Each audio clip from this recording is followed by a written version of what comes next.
Bookaholics, so welcome back to another video. Today I am bringing you a book haul.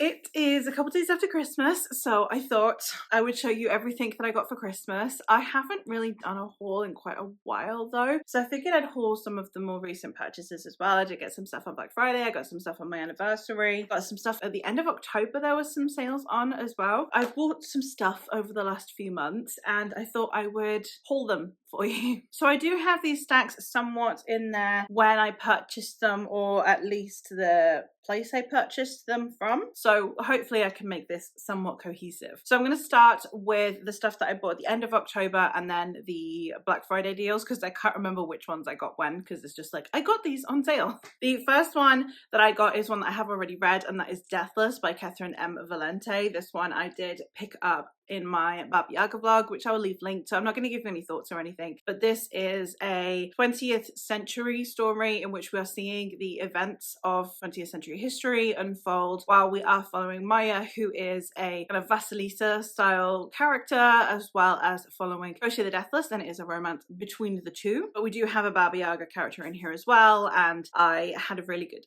time with this. So as I said, link in somewhere so that you can see my thoughts if you want to. Next up, I did buy Belladonna and also Foxglove by Adeline Grace. This is books 1 and 2 in the Belladonna series. I don't normally buy series until they're all out in paperback, but I'm not going to be binging this series because I do have like vlog plans for it, so it didn't really matter that the third one wasn't out yet. I absolutely adore these covers. I love this like deep dark purple that they are. This one is the story, well obviously the first one. I'm not going to tell you what the second one's about, shush.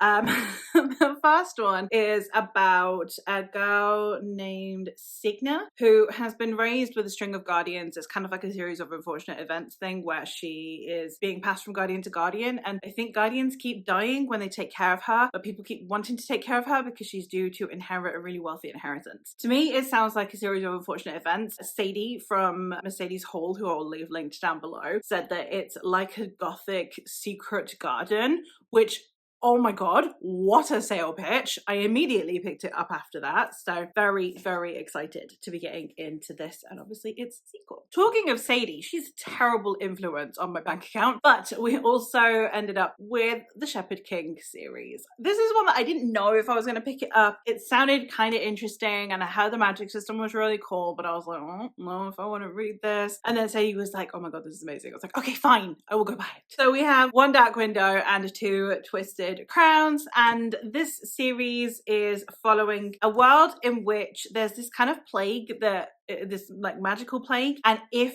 you have got magic then you are kind of like put down for the sake of everyone else. However, this one girl who's managed to hide her magic abilities, and her family are very wealthy, so they managed to like turn the blind eye when she actually got sick. So now she is wandering around with a monster in her head, and then they need to her and this other person need to go find this whole deck of cards for some reason. Can you tell I've not read the synopsis? I'm just going off other people's word, but I'm very excited for it nonetheless. So yeah, that's a complete duology right there. Then, talking of a Gwyn, because Sadie, I am also joining the Brothers Gwyn over on their Discord, where they are reading through the Malazan series, the January book being Gardens of the Moon. So obviously I had to pick this up. This is one that I did just pick up randomly. I don't think it was on any kind of sale. I have already read this. I've said this several times. I have already read this, but I read this series in audiobook, which was a terrible idea. I wasn't used to audiobooks really back then.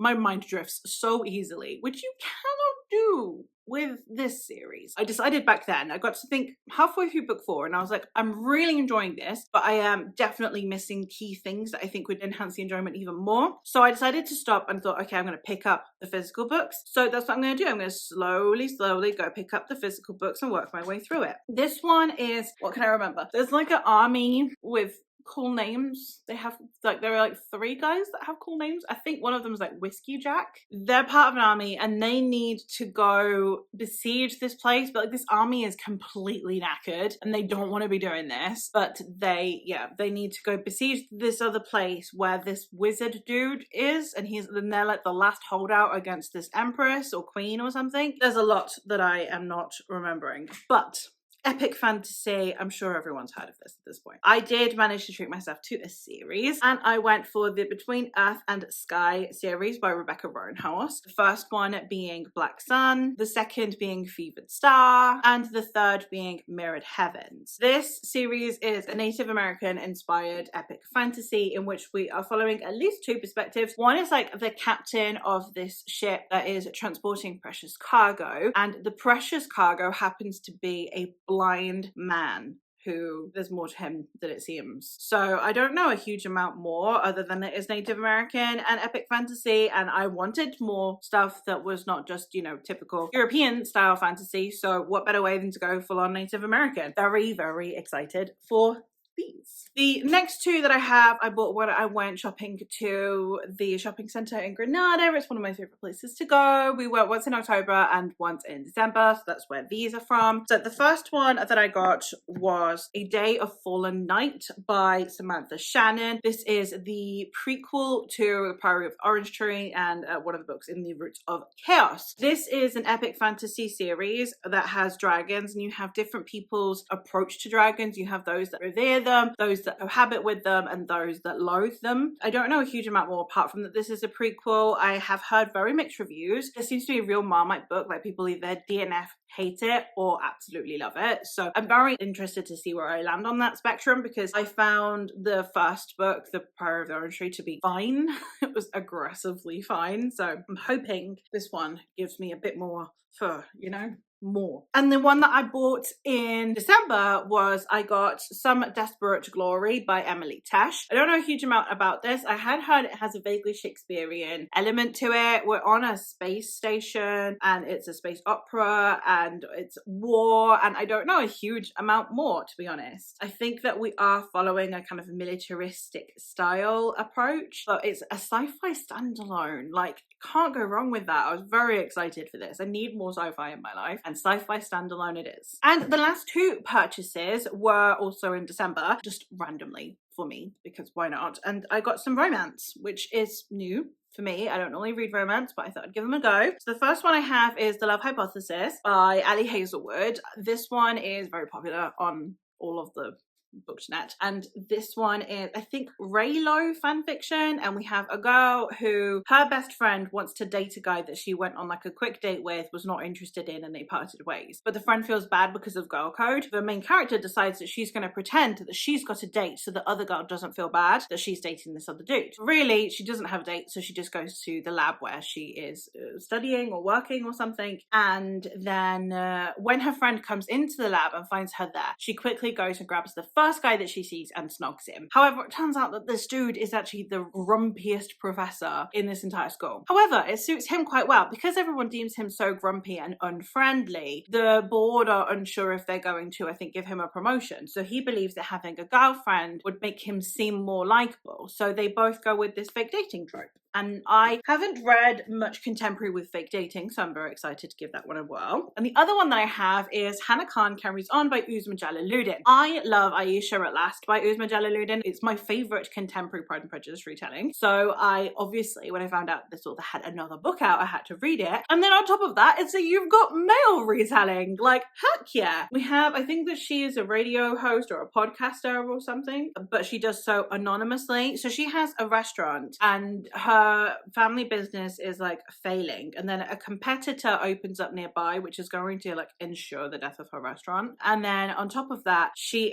has this podcast, and a dude like that she chats with through the podcast and consoles her happens to be the same dude that opened the restaurant. You know, You've Got Mail. Very excited for that one. Now, charity shop books. I haven't been too bad with charity shops. I say that like I haven't been terrible with like full price books, but I haven't been too bad with charity shop books. I did get another romance though, which is The Hating Game by Sally Thorne. This is one that I have heard a lot about as well. This is, I think, an office romance, and it's an enemies to lovers. Basically, we have a merger between two companies that have very different ethos. So you have the subordinates of the two bosses basically at odds with each other over this merger because they don't really outrank each other. However, there is a new position that is going to be opened where one would outrank the other. So they are both both competing for this position, and basically they've agreed that whoever gets the position and the other one will leave, will quit. So now comes this race to the top between the two, and I think that they fall in love with each other along the way. I also got, this is very random, I'm not 100% sure why I purchased this, but I saw it and it called to me and now I own it.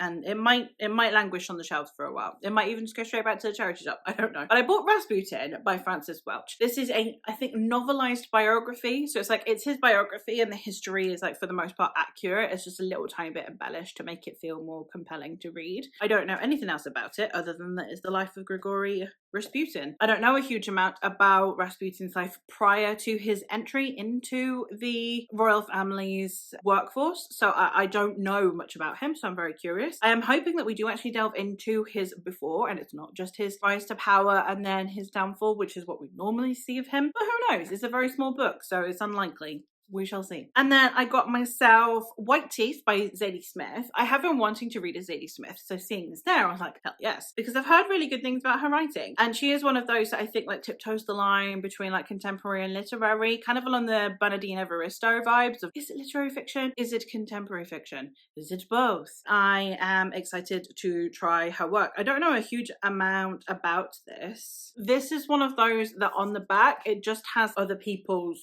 thoughts on it. It doesn't actually have a synopsis. I literally only picked it up because I wanted to read Zadie Smith, so it wasn't a huge issue that I didn't know the synopsis. All right, now let's get into the Christmas presents. So first of all, in my Christmas Eve box, so every year on Christmas Eve, we do pajamas, socks, chocolate, and a book in a little box that we open on Christmas Eve. In my box, I had The Winter Road by Adrian Selby. This one is an epic fantasy standalone, which again, very rare. And we are following a woman who was a warrior, part of a mercenary group and wants to go home. But upon their way home, they find that there's a warlord that's taken over. And it's all roads lead to war when you're a warrior kind of narrative. Fantasy standalone, you can't really go wrong with that. And I think this guy does mostly do fantasy standalones. So I'm very curious to see how I feel about this. I hope it doesn't feel rushed. I wanted to give it a go, so that one was my Christmas Eve box book. Now into the other standalones. I have 4 standalones, which are Starling House by Alex E. Harrow. I love Alex E. Harrow. Anything that she writes, I will read. Her 2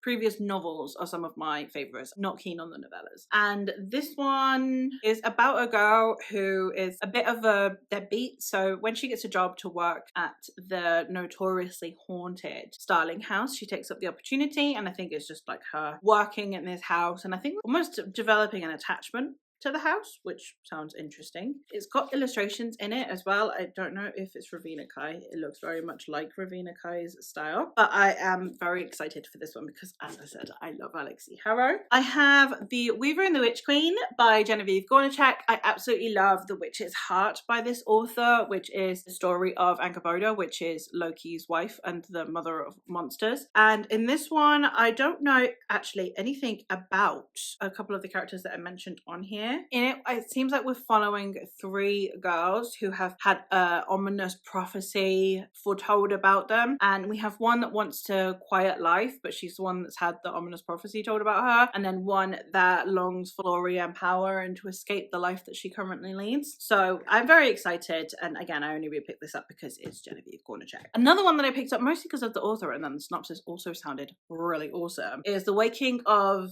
Angantyr, which is by Marie Brennan, the author of A Natural History of Dragons. So of course I had to pick this up. And this is another kind of mythology adjacent one in which we have a woman who can hear the dead and she doesn't want to hear the dead. And then something causes her to go into berserker mode, which then leads to her kind of freeing herself from her slavery and then setting out on a path to silence the dead. I'm very, very excited to try something else by Marie Brennan. So I'm glad that I have that. And the last of the standalones that I have is Goddess of the River by Vaishnavi Patel. Again, another one that I picked up mostly because of the author, because I love Kaiki. So this one I think is the story of Ganga, who is the goddess of the river. It is a mythology retelling, the same as Kaiki. It's normally women that are either completely cast aside or vilified that I love the mythology around them. So I am very excited to see what Vaishnavi Patel does with this character. Another one that I have, it's not a standalone, but I've only bought the first book. I normally binge read series, but this is one that's had so many comps because people keep comparing it to Robin Hood, which means I'm going to love this or I am going to